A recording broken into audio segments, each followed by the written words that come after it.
The sound came again, sharp, insistent, rhythmic, and wrong for the hour.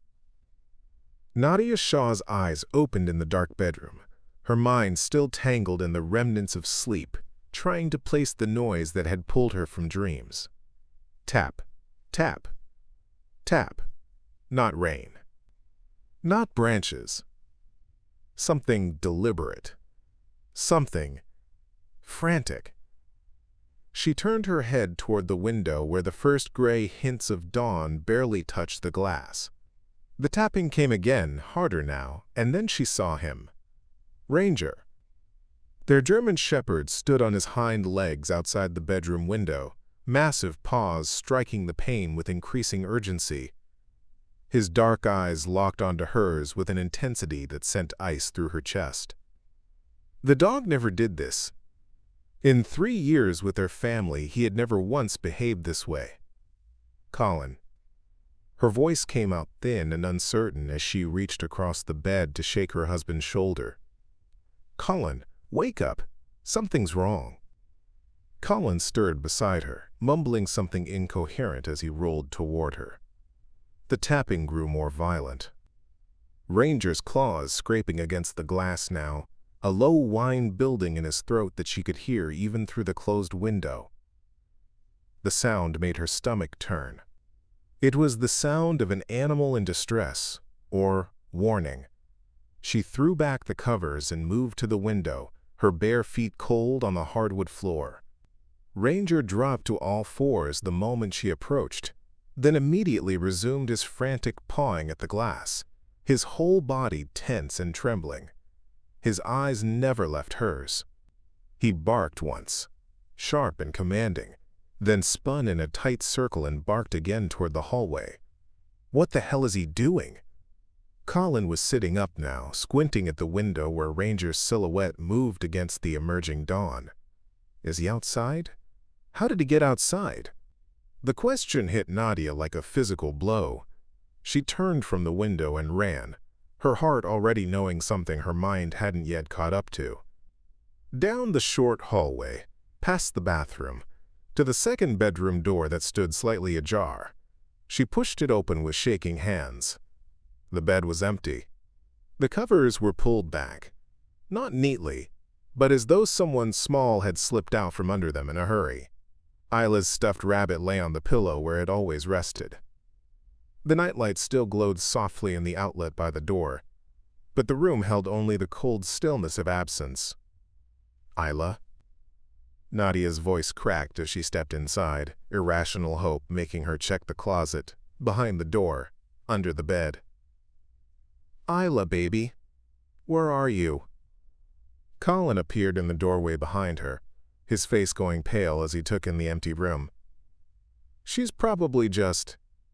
maybe she's in the bathroom, or downstairs getting water. But they both knew. Something in the air itself felt wrong, felt violated. Nadia pushed past him and ran for the stairs, calling her daughter's name with rising panic. The living room was dark and undisturbed, the kitchen was empty. The 1A bathroom door stood open, the space inside vacant. And then she saw it. The back door, the one that led from the kitchen to their fenced yard, stood open perhaps 6 inches. Cold November air streamed through the gap, and she could see condensation on the glass from the temperature difference. The deadbolt was still engaged in the unlocked position. Someone had opened this door from the inside. "Oh, God!" The words came out as barely a whisper. "Colin! Colin, she's not in the house." He was already behind her, already moving past her to throw the door fully open and step out onto the back deck. "Isla!"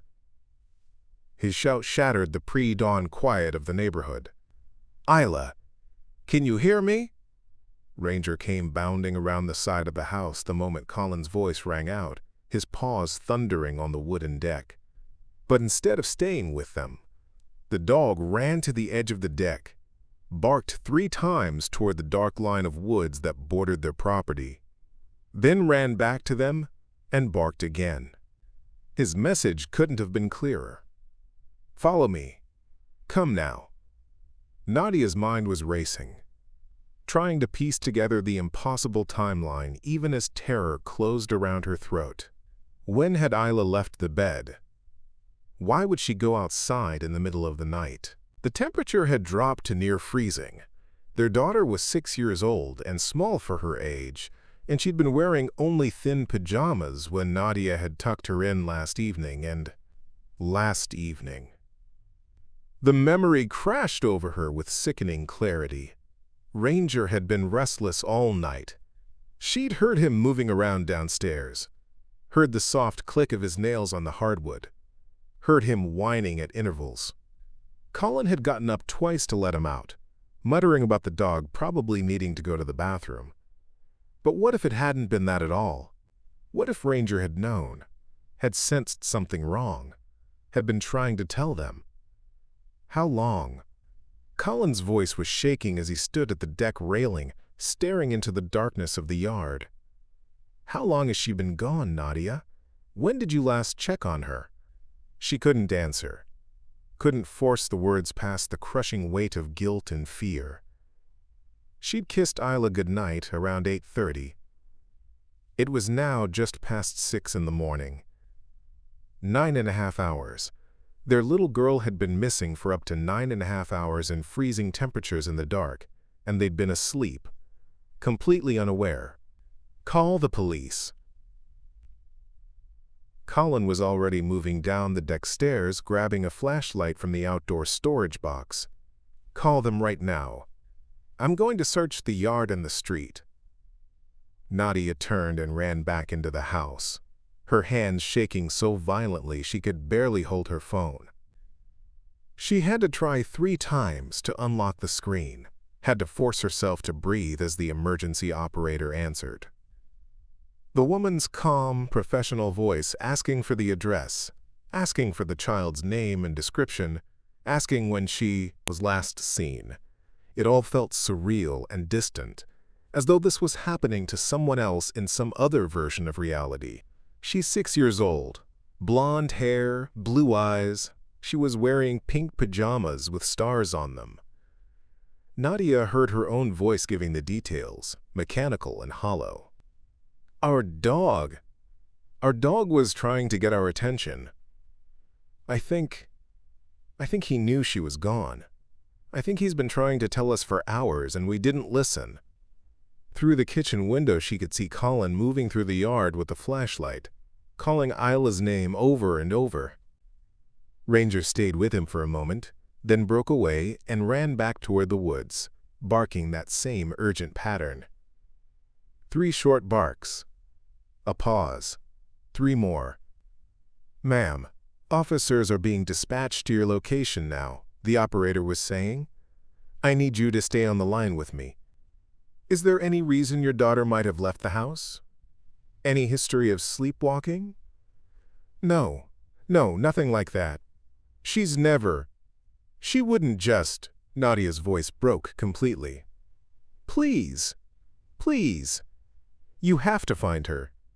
It's been hours, and it's so cold, and she's so small." Neighbors, lights were beginning to come on up and down the street, drawn by Colin's shouting, or by some instinct that something terrible had happened on their quiet suburban block. Nadia could see figures emerging onto porches, pulling on coats. Within minutes, there were 5 people in their yard, then 8, then more. Flashlights cut through the growing dawn like searching fingers. Voices called Isla's name in every direction. But Ranger had stopped searching.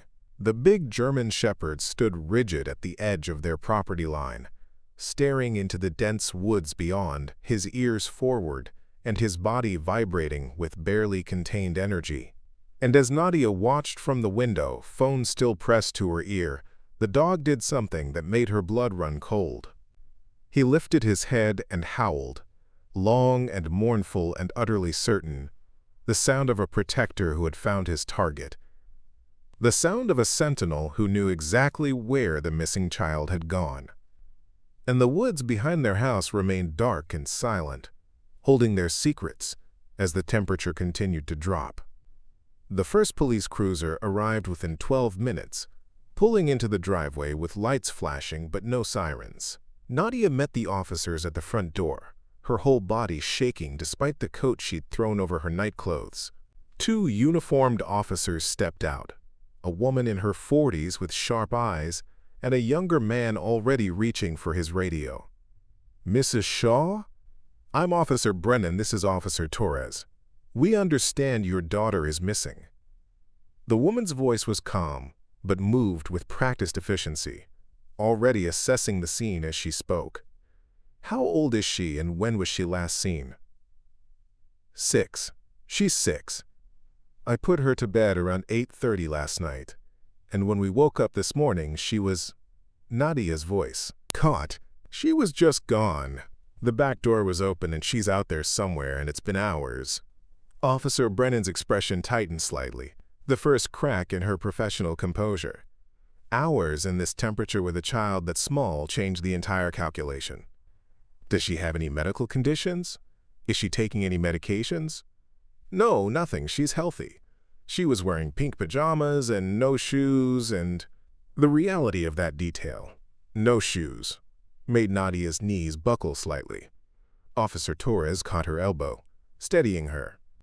"Ma'am, we need you to stay strong for us right now," he said quietly. "We're going to find her, but we need information. Has she ever tried to leave the house at night before? Any reason she might have wandered off?" "Never. She's never done anything like this. She's a good sleeper. She wouldn't just—" Nadia stopped as another thought crashed through her panic. Our dog Ranger. He's been acting strange all night. He kept trying to get our attention, and we didn't listen, and now he's—" She turned toward the back of the house where Ranger's barking could still be heard, distant but insistent. "He's at the woods. He keeps going to the woods and barking. I think he knows where she is." The two officers exchanged a quick glance. "Show us," Brennan said. They moved through the house quickly, Nadia leading them to the open back door. The sky had lightened considerably now. Full dawn breaking across the yard where perhaps 15 neighbors were still searching, their voices hoarse from calling. Colin stood near the woods edge with 3 other men, all of them holding flashlights that looked increasingly unnecessary as daylight spread. And Ranger was perhaps 20 yards into the tree line, visible only as a dark shape against the bare November trunks, barking in that same 3-beat pattern. "That's your dog?" Brennan asked, stepping out onto the deck. "Yes, he's a good dog. He's never aggressive, never runs off, but he won't come back. He just keeps barking at those woods like he's found something." Nadia couldn't finish the sentence. Officer Torres was already speaking into his radio, calling for additional units and requesting a K-9 team. His words were clipped and efficient. 6-year-old female, missing approximately 9 hours, inadequately dressed for current temperatures, last known location this residence, possible track into wooded area behind property. Brennan turned to Nadia with new urgency. "I need you to get us a recent photo of Isla and an item of her clothing, something she wore recently that hasn't been washed.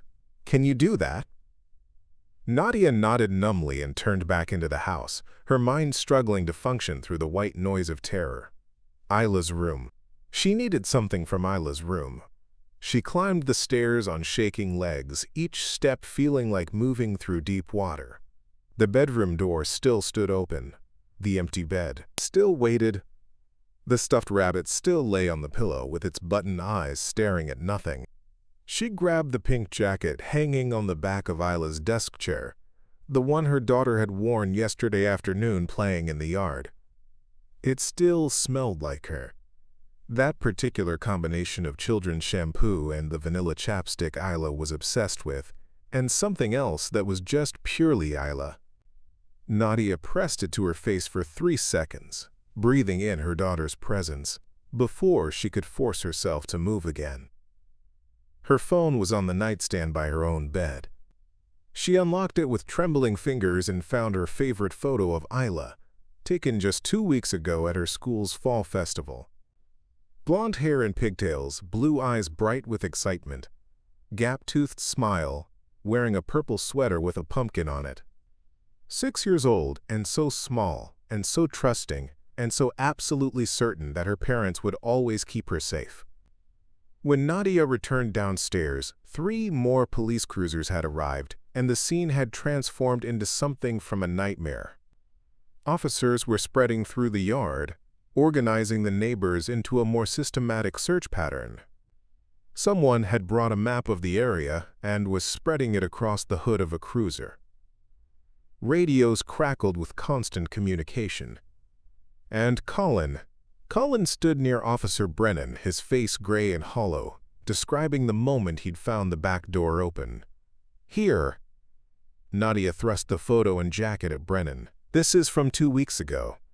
The jacket she wore yesterday." Brennan took both items, studying the photo with an expression that was carefully neutral but couldn't quite hide the flicker of emotion in her eyes.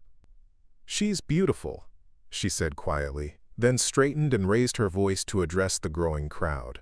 "Listen up. We've got a 6-year-old female, approximately 3.5 feet tall, 45 pounds, blonde hair, blue eyes, wearing pink star print pajamas, no shoes. She's been missing for approximately 9 hours and current temperature is 34 degrees. K9 units are en route, but the family dog has indicated possible direction of travel into the woods. I want teams of 2, no one goes in alone, stay within visual or audible contact with other teams at all times.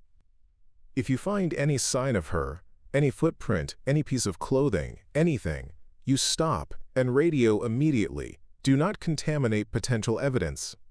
Evidence? The word landed like a stone in Nadia's chest. They were already thinking about evidence, about the possibility that this was more than just a child who wandered off. Officer Torres had moved to the woods, edge now, shining his flashlight into the underbrush despite the growing daylight.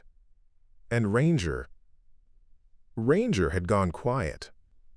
The sudden absence of his barking was somehow more terrifying than the sound had been. "The dog stopped," Colin said, his voice strange and distant. "Why did he stop?" No one answered. Nadia found herself moving toward the woods without conscious decision, her feet carrying her across the frost-stiff grass. Other officers called after her, but she didn't stop. Couldn't stop. Ranger had gone silent, and that meant something had changed, and her daughter was out there, and every second was. She reached the tree line just as Ranger emerged from deeper in the woods, moving fast, his coat covered in burrs and dead leaves. But he wasn't coming back in defeat. His whole body was rigid with purpose as he ran directly to Officer Brennan, barked once, then spun and bolted back into the woods. "He wants us to follow," Torres said, already moving. "Ma'am, I need you to stay here." "Like hell." Colin was beside Torres before anyone could stop him. "That's my daughter. I'm going." Brennan made a quick decision.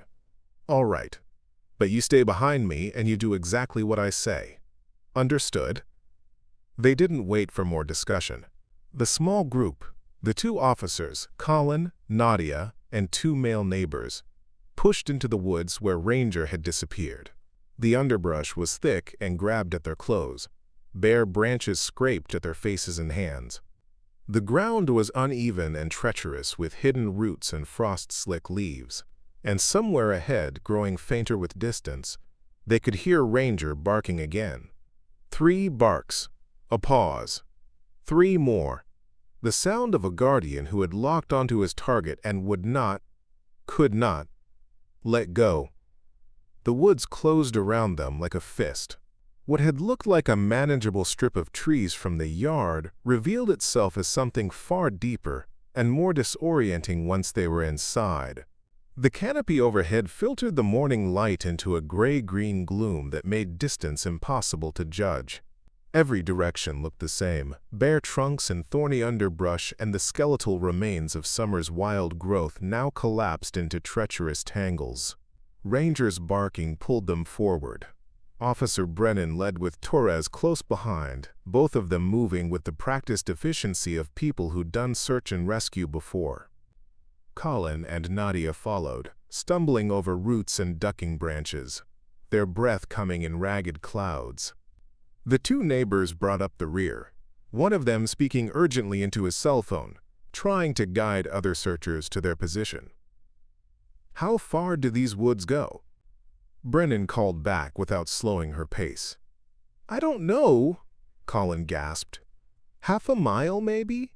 There's a drainage creek on the far side, and then it opens into the old Hendricks property, farmland that's been empty for years." Half a mile. Nadia's mind recoiled from the distance. Isla's legs were so short, her stride so small. Could a 6-year-old have made it this far in the dark? And if she had, if she'd walked half a mile into these woods in thin pajamas with no shoes, what condition would she be in after 9 hours in near-freezing temperatures? The barking was louder now, close. Ranger's voice had changed, less frantic, more focused, the sound of a dog who had stopped searching and started guarding. The group pushed through a particularly dense thicket of brambles and emerged into a small clearing, and there he was. The German shepherd stood rigid 20 yards ahead, his attention fixed on something at ground level. But he wasn't looking at the earth. He was staring at a shape half hidden in the shadows, something dark and angular that didn't belong in the natural chaos of the woods. Something man-made. What is that? Torres had his flashlight up, despite the growing daylight, the beam cutting through the gloom to illuminate what Ranger had found. Metal, rust-red and ancient, mostly buried in dead leaves and overgrowth. A door set at an angle into the ground with a heavy steel frame and a handle corroded by decades of weather. "It's a storm shelter," Brennan said, her voice tight. "An old one. Probably from the 50s or 60s. She moved forward carefully, hand on her service weapon now, eyes scanning the surrounding woods. "Ma'am, Mr. Shaw, I need you to stay back. Right now, don't come any closer." But Ranger had started barking again. Not the searching pattern from before, but something new. Something urgent and insistent and undeniable. And then, cutting through the morning air like a knife through flesh, came another sound. A whimper. Faint and muffled and terrified, coming from beneath the metal door. "Isla!" Nadia's scream tore from her throat before anyone could stop her. She was running, pushing past the officers, her legs carrying her across the uneven ground with a mother's desperate strength. "Isla, baby, I'm here!" Colin was right behind her, both of them reaching the door at the same moment. The metal was freezing under their hands, slick with morning dew and decades of corrosion. The handle was locked. No, not locked, just rusted shut, the mechanism seized with age and disuse. Colin threw his weight against it, his face twisting with effort. "Step back," Torres ordered, moving in with a pry bar he'd pulled from his utility belt. "Let me." "There's no time." Colin's voice broke. "She's down there, she's—" He grabbed the handle with both hands and pulled with everything he had. The metal groaned, resisted, then gave way with a shriek of protesting hinges. The door swung open, revealing a black rectangle cut into the earth and a set of concrete steps descending into darkness. The smell that rose from the opening made everyone recoil. Damp earth and mildew and something else. Something chemical and wrong. The smell of a space that had been sealed for a long time and recently disturbed. Brennan had her flashlight out instantly, the beam cutting down into the shelter. "Isla Shaw? Honey, can you hear me? This is the police. You're safe now." The whimpering came again, louder now, and with it a voice. Small and broken, and so utterly terrified that Nadia's heart shattered into pieces. Mommy, I'm scared. It's dark and I can't get out." "I'm coming, baby. Mommy's coming right now." Nadia was already on the steps before anyone could stop her, descending into the dark with her hands outstretched. The temperature dropped immediately. The shelter was like a refrigerator, the cold radiating from concrete walls that hadn't seen sunlight in decades. Her foot hit something on the third step, something soft and fabric. A blanket. No. A sleeping bag, partially unrolled, recently used. Her mind tried to process that detail and couldn't, wouldn't. All that mattered was the small shape huddled in the far corner, barely visible in the backwash of light from above. Isla. Her daughter. Curled into a ball with her arms wrapped around her knees, her blonde hair tangled and matted with dirt, her pink pajamas torn and filthy. Oh, God. Oh, sweetheart. Nadia reached her in 3 strides and pulled her daughter into her arms. Isla was freezing, her skin ice-cold to the touch, her whole body shaking with violent shivers. But she was alive. She was alive and conscious, and when Nadia pressed her face into that dirty hair and felt her daughter's arms wrap around her neck with desperate strength, the relief was so intense it was almost painful.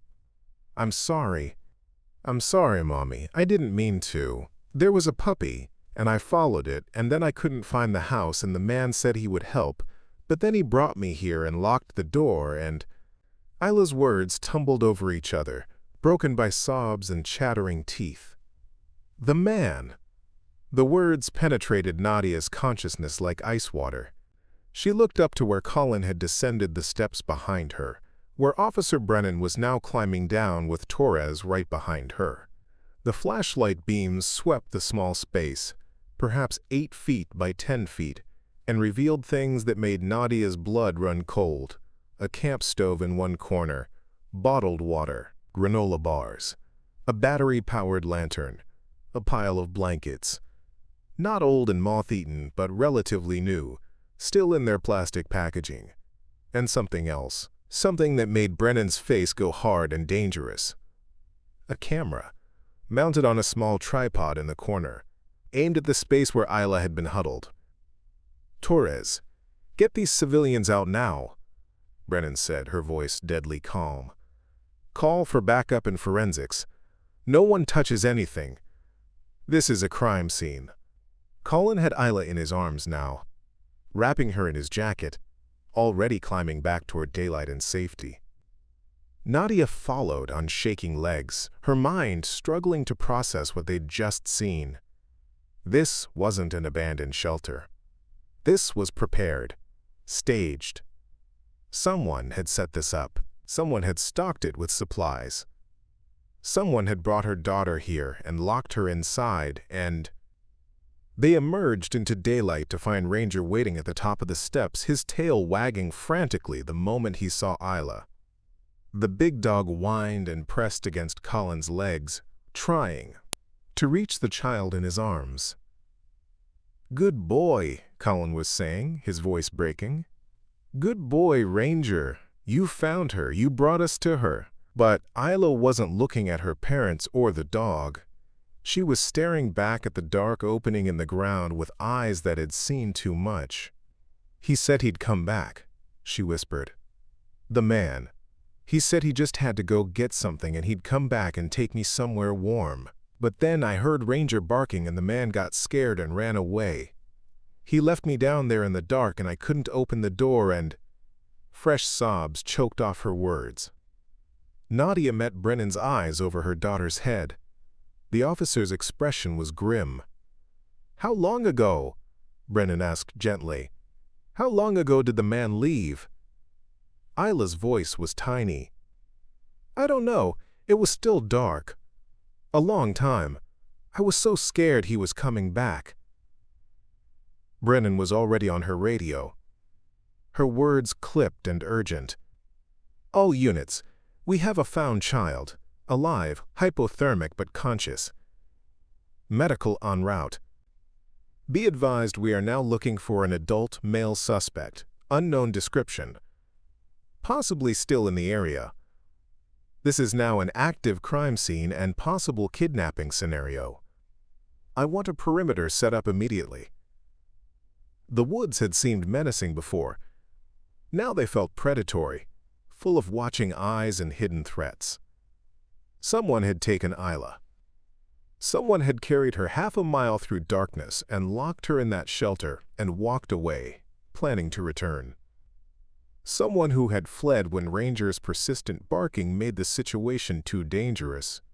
Someone who might still be close enough to see them standing in this clearing.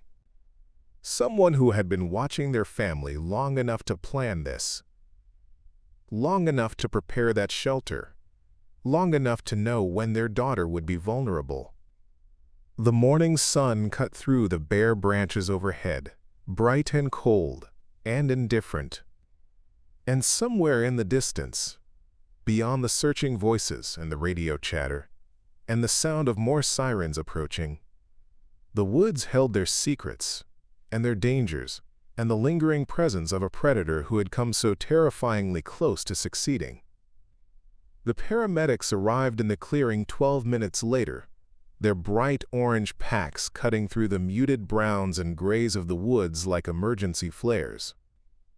Nadia had wrapped Isla in every jacket the searchers could spare, but her daughter's shivering hadn't stopped. The violent tremors that racked her small body a testament to how close they'd come to losing her. One of the paramedics, a woman with kind eyes and gentle hands, knelt beside them immediately, her fingers already checking Isla's pulse while her partner unpacked thermal blankets. "Hey, sweetheart," the woman said softly. "My name's Kira. We're going to get you nice and warm, okay? Can you tell me where it hurts?" Isla's answer was barely audible. "My feet. They hurt really bad." Kira exchanged a glance with her partner as she carefully examined Isla's bare feet. The skin was pale, too pale, with patches of angry red and the beginning of what might become frostbite on several toes. 9 hours in near-freezing temperatures with no protection. 9 hours that could have permanent consequences. 9 hours that could have ended so much worse. "We need to get her to County General," Kira said, looking up at Colin and Nadia. "She needs controlled rewarming and a full medical evaluation. Are either of you able to ride in the ambulance with her?" "Both of us," Colin said, his voice allowing no argument.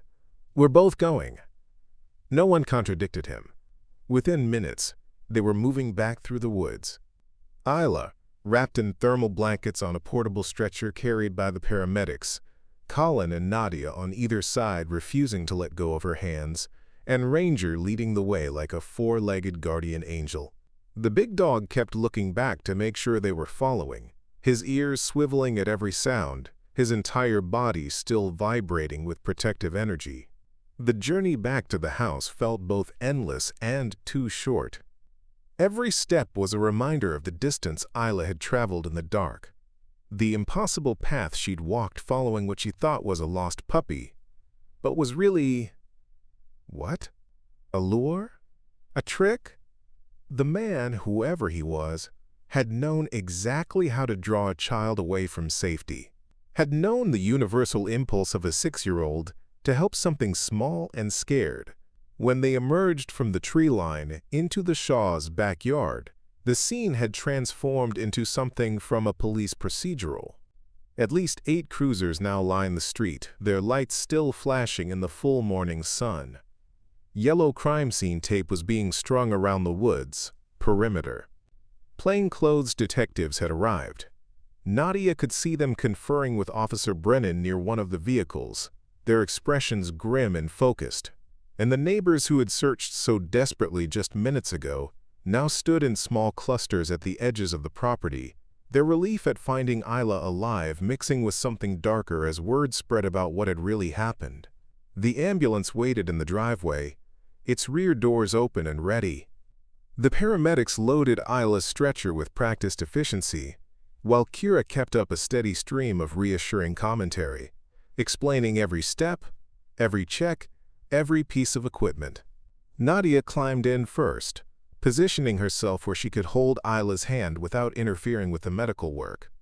Colin started to follow, then stopped. Ranger stood at the base of the ambulance, whining softly, his eyes fixed on Isla with an intensity that was almost human. The dog's tail wasn't wagging anymore. He looked exhausted, his coat still matted with burrs and mud, his paws leaving dark prints on the driveway pavement. But he made no move to leave, made no move to rest. He was standing guard over the child he'd found, the child he'd saved, with every ounce of determination left in his body. "He can't come in the ambulance," Kira said gently. "I'm sorry, but—" "Ranger saved her life." Colin's voice was rough with emotion. He knew hours before we did, and he tried to tell us and we didn't listen, and he never stopped looking. If it wasn't for him—" He couldn't finish the sentence. Isla's small voice rose from the stretcher. I could hear him barking, down in the dark. I knew it was Ranger, and I knew he was trying to find me. The man heard it too. He got really scared when the barking wouldn't stop.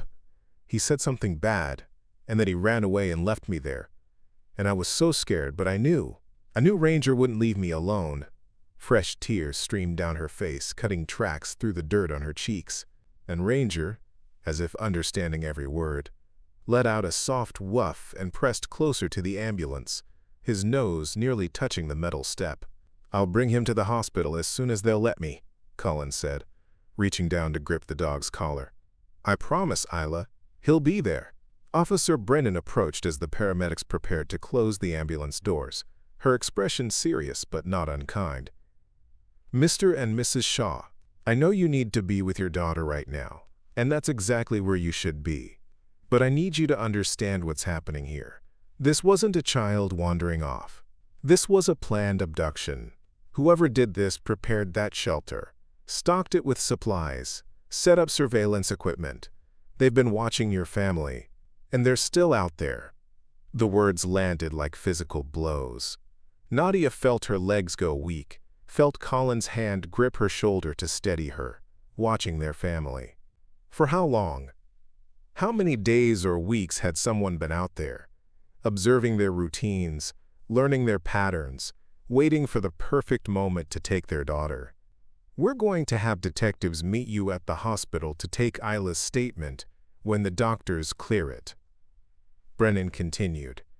"And we're going to need to talk to both of you extensively. We need everything you can remember about anyone unusual in the neighborhood.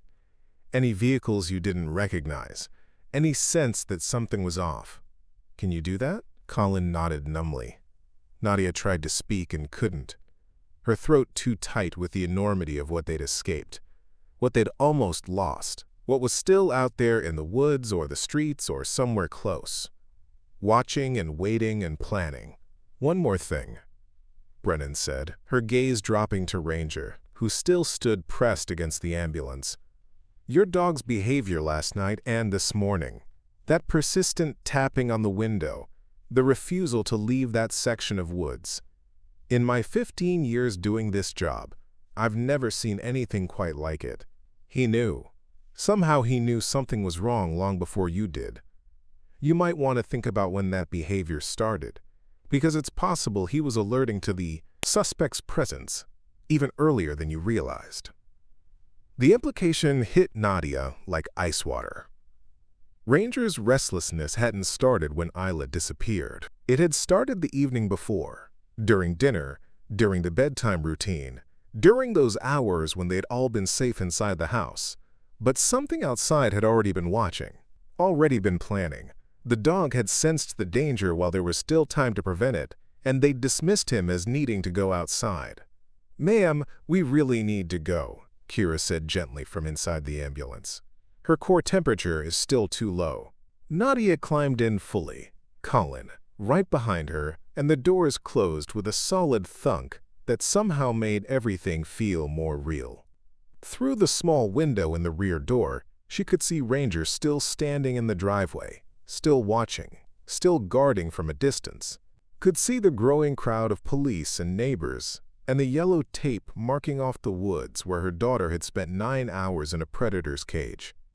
The ambulance pulled away with lights but no siren. No need to announce their urgency to a neighborhood that already knew. And as they turned onto the main road heading for County General, Isla's small hand tightened around Nadia's fingers with surprising strength. "Mommy?"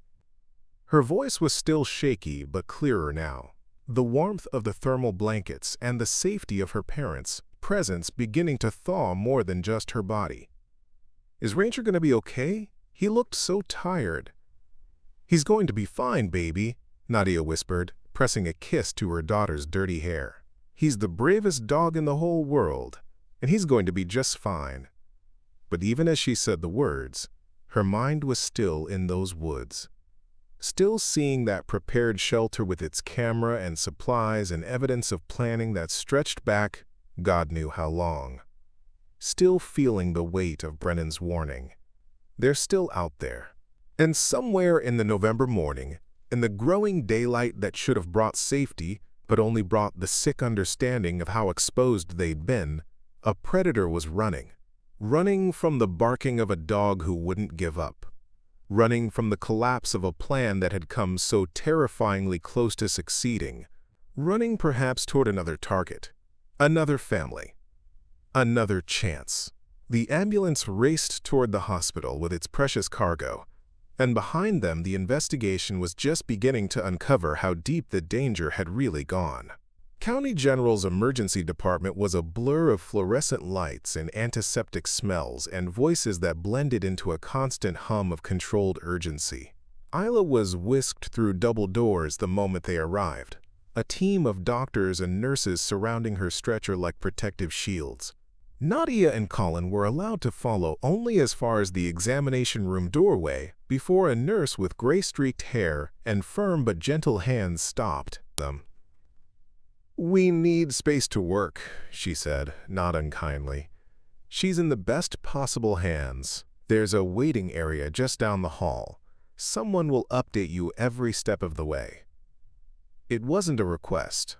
They found themselves guided to a small room with institutional chairs and months-old magazines, and a television mounted in the corner, playing morning news on mute. The space felt like a cage.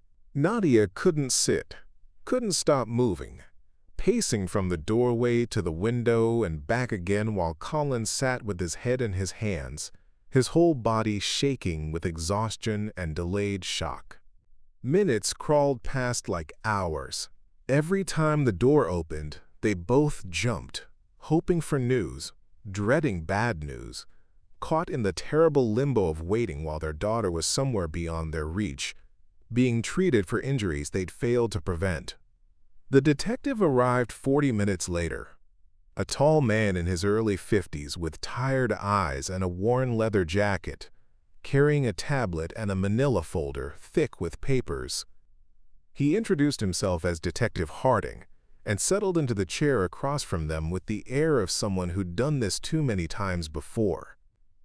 "First, I want you to know your daughter is being taken care of," he said, his voice low and measured. "The medical team is optimistic.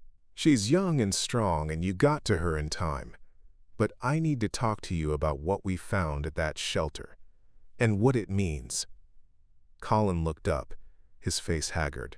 "What does it mean? Who was he? The man who took her?" Harding opened the folder, revealing a series of photographs that made Nadia's stomach turn. The inside of the shelter from multiple angles. The camera on its tripod. The supplies arranged in the corner. And something else. Something they hadn't seen in the chaos of the rescue. Papers, documents, a notebook filled with handwriting, all of it laid out on a concrete shelf as if the owner planned to return and continue their work. "We're still processing everything," Harding said. "But what we can tell you right now is that this was planned over an extended period. Possibly weeks. The shelter itself is on the old Hendricks property, has been abandoned for decades. Someone went to considerable effort to find it, clear the entrance, stock it, and set up surveillance equipment. This wasn't opportunistic. This was methodical." "Do you know who?" Nadia's voice came out as barely a whisper. "We're pursuing several leads," Harding said carefully, which Nadia understood to mean they didn't know. "Not yet, but there's something else I need to ask you about. Your dog, Ranger. Officer Brennan's report indicates he was exhibiting unusual behavior for several hours before you discovered your daughter was missing. Can you walk me through that timeline?" Colin straightened slightly, his brow furrowing as he tried to reconstruct the previous night through the fog of trauma. He was restless all evening. "I thought he just needed to go out. I let him into the yard twice, maybe around 8 o'clock and again around 11. But he didn't really do anything. He'd just stand at the edge of the deck and stare at the woods. Then he'd come back in and pace around the house. I finally put him in his bed in the kitchen around midnight and closed the door so he wouldn't keep waking us up." The admission hung in the air like an accusation. They'd shut the dog away, silenced the only warning system that had been working. "And when did he start the tapping behavior on your bedroom window?" Harding asked. "Just before 6 this morning," Nadia said. "That's what woke me up. He was outside, on his hind legs, hitting the glass with his paws. I've never seen him do anything like that before. Never. He was frantic, trying to tell us something, and we just didn't understand until—" Her voice broke. Colin reached for her hand and gripped it hard enough to hurt. Harding made notes on his tablet, his expression thoughtful. "Officer Brennan thinks your dog may have been alerting to the suspect's presence even before the abduction occurred. Dogs like German shepherds, especially ones with protection instincts, they can sense threats that humans miss. Changes in scent, subtle sounds, patterns that don't fit the normal environment. It's possible Ranger detected someone watching your house hours before they made their move." The words settled over them like a heavy blanket. Someone had been close enough for Ranger to sense them, close enough to study their home, their routines, their daughter. And they'd been inside, completely oblivious, dismissing the dog's warnings as inconvenient behavior. "We're going to need to examine your property more thoroughly," Harding continued. "Look for signs of surveillance, possible entry points, anything that might tell us how long this person had been watching. We're also pulling traffic camera footage from your street and the surrounding area, looking for unfamiliar vehicles, patterns of repeat visitors. This kind of planning leaves traces. We will find them." A soft knock interrupted before Colin could respond. A different doctor appeared in the doorway. Younger, female, with dark hair pulled back in a practical ponytail. She looked tired but not grim, which Nadia took as a desperately hopeful sign. "Muster and Mrs. Shaw. I'm Dr. Reeves. Your daughter is stable and responding well to treatment. Her core temperature is coming up slowly. We're being very careful with the rewarming process to avoid complications. She does have early-stage frostbite on 3 toes of her left foot and 2 on her right, but we caught it early enough that we're optimistic about full recovery. No permanent damage to her extremities or internal organs. Honestly, given the length of exposure and the temperatures, she's incredibly lucky." Lucky. The word felt obscene given what had happened, but Nadia understood what the doctor meant. 9 hours could have killed her. Should have killed her. The only reason it hadn't was the blanket, the one Isla had mentioned. The one that wasn't theirs. "The blanket," Nadia said suddenly, looking at Harding. "Isla said there was a blanket. Did you find it?" Harding's expression tightened slightly. "We did. It was wrapped around her when you found her. We've taken it as evidence. It's not old, not something that was left in that shelter decades ago. Someone brought it there recently. Someone covered your daughter with it to keep her alive." The implication was staggering. Whoever had taken Isla hadn't wanted her to die, had taken steps to protect her from the cold even after fleeing the scene, which meant he was coming back, Colin said, his voice hollow. "That's what Isla said. He told her he'd come back.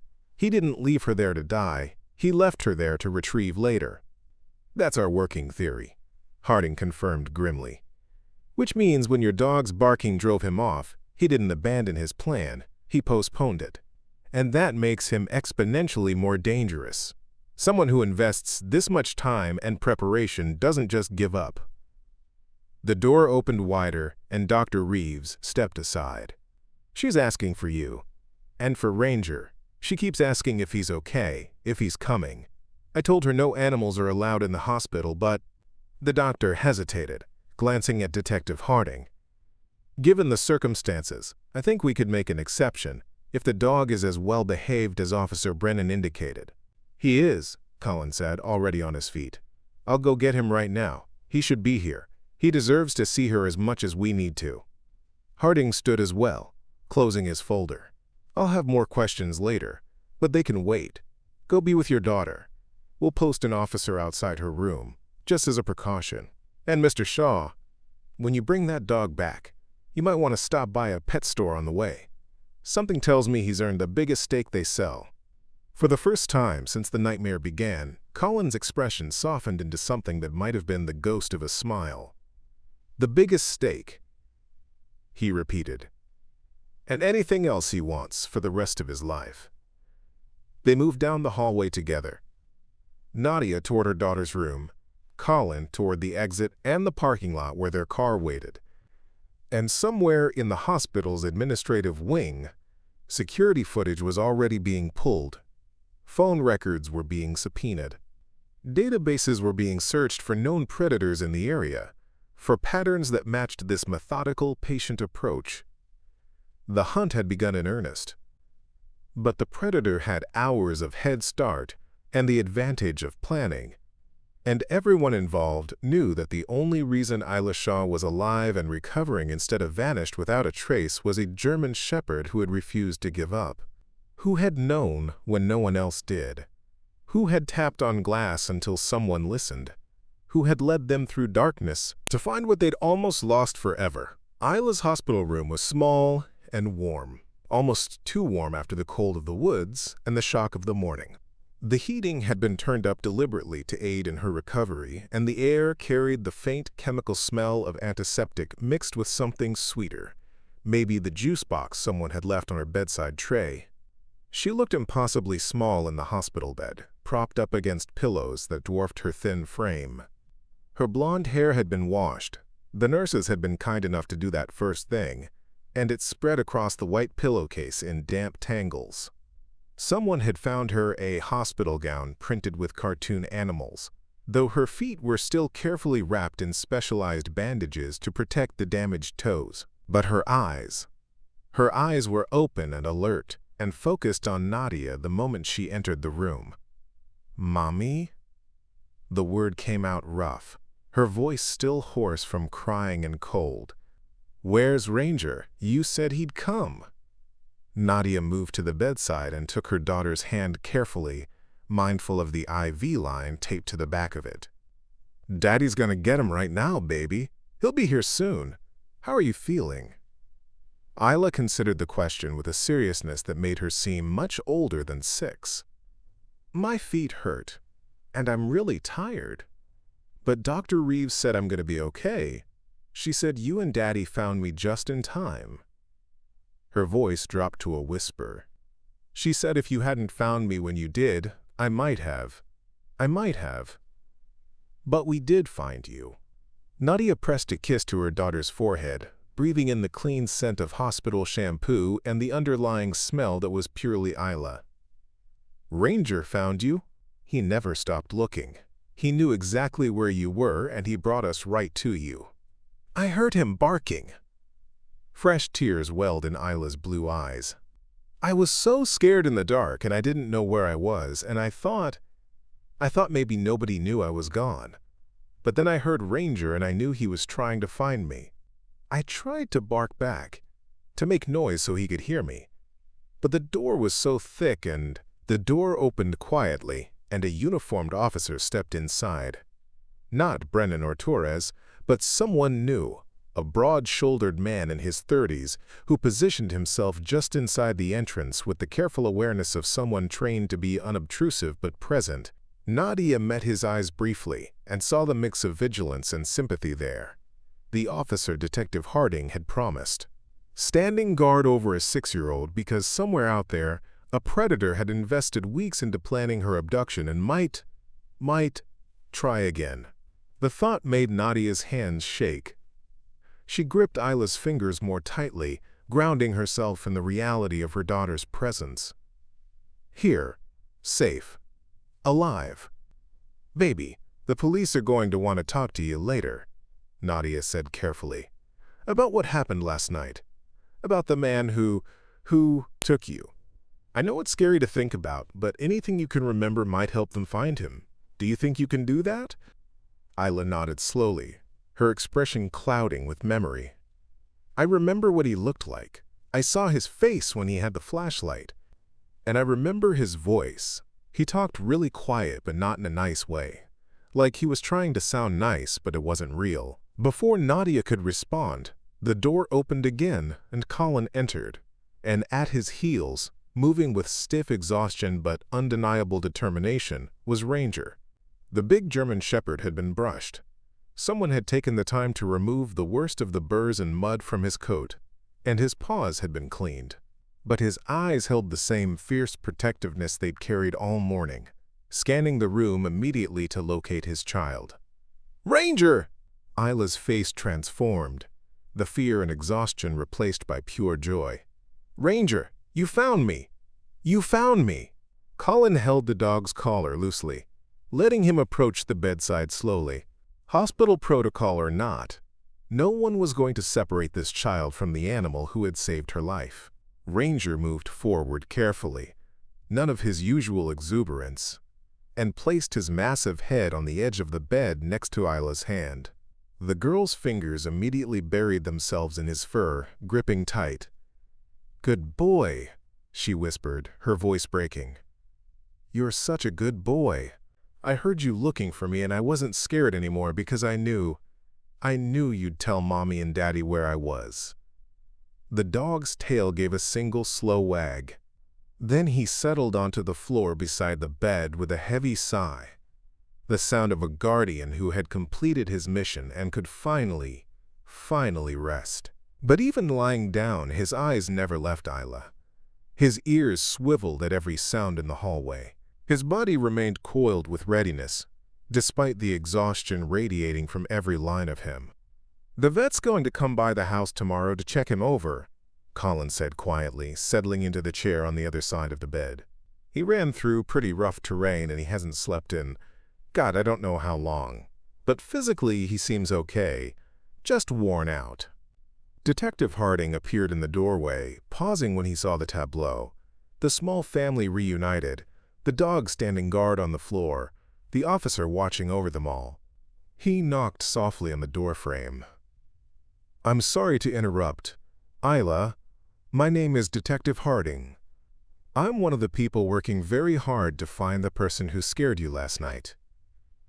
Your parents said you might be able to talk to me a little bit about what you remember. Is that okay?" Isla looked at Nadia, who nodded encouragingly. Then the little girl squared her shoulders with visible effort. "Okay, I'll try." Harding moved into the room slowly, pulling up a chair, and positioning himself at child height rather than looming over the bed. His voice stayed gentle and even. "Can you tell me about the puppy? Your mom said you followed a puppy into the woods. I heard it crying." Isla's voice was small but clear. "I woke up because I heard scratching and whimpering, like a puppy that was lost and scared. It sounded like it was right outside my window. So I went downstairs really quiet because I didn't want to wake up Mommy and Daddy, and I know I'm not supposed to go outside alone, but I thought the puppy needed help." "That wasn't your fault, baby," Nadia said quickly. "You were trying to be kind. That's not wrong. When I opened the back door, I saw it," Isla continued. "It was running toward the woods, a little brown puppy. But when I followed it, it kept running ahead, and I kept thinking I could catch it if I went just a little bit farther. And then I couldn't see the house anymore, and I got confused about which way to go, and I started to get really scared." "And that's when you saw the man?" Harding asked. Isla nodded. "He had a flashlight. He said his name was was Tom, I think. He said the puppy was his and he was looking for it too, and he would help me find my way home. He seemed nice at first. He talked about dogs and said I must really love animals to come out looking for a lost puppy. But then, her voice faltered. Ranger whined softly from the floor, sensing her distress. Isla's hand dropped to touch his head, drawing strength from his solid presence. Then he said we should go to his car because it was cold and he had blankets. She continued. But when we got to that place underground, he said this was where we had to wait, and he put the blanket around me and locked the door. And I banged on it and yelled, but it was so thick and I couldn't get out. He came back once with the water and food, and he had a camera, and he said he just needed to go get something and he'd be back soon and we'd go somewhere warm together. Tears streamed down her face now, but her voice stayed steady. Brave. A 6-year-old girl describing a nightmare with the kind of courage that made Harding's throat tight. But then I heard Ranger barking, Isla said. And the man heard it too, and he got really scared. He said a bad word and turned off his flashlight really fast and told me to be quiet. But I didn't want to be quiet. I wanted Ranger to find me. So I started yelling as loud as I could. And the man ran away. I heard the door close, and then it was dark again, and I was alone, but I could still hear Ranger barking, and I knew he wouldn't stop until he found me.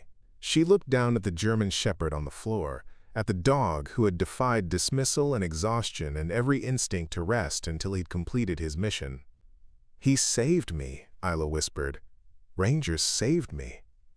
The room fell silent except for the quiet beeping of monitors and the distant sounds of the hospital beyond the closed door. Harding closed his notebook slowly, his expression carved from stone. Yes, he did. The same's gold, Detective said quietly. And what you just told me is going to help us find the person who hurt you. You did really well, Isla. Really, really well. He stood and moved toward the door, gesturing for Colin to follow.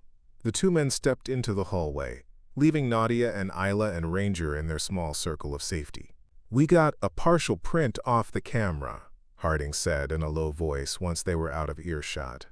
And the notebook had names, not his own, but other children, other families he'd been watching. This wasn't his first time planning something like this.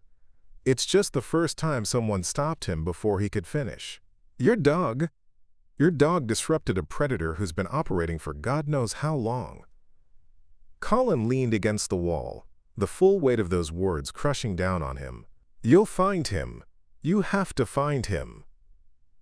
We will, Harding promised. Men like this, they make mistakes eventually, they get overconfident. And this one made his biggest mistake when he chose a house with a guardian like Ranger. That dog's testimony, if you want to call it that, is going to lead us right to him. Through the partially open door, they could see Isla already starting to drift towards sleep, the exhaustion and trauma and warmth finally pulling her under.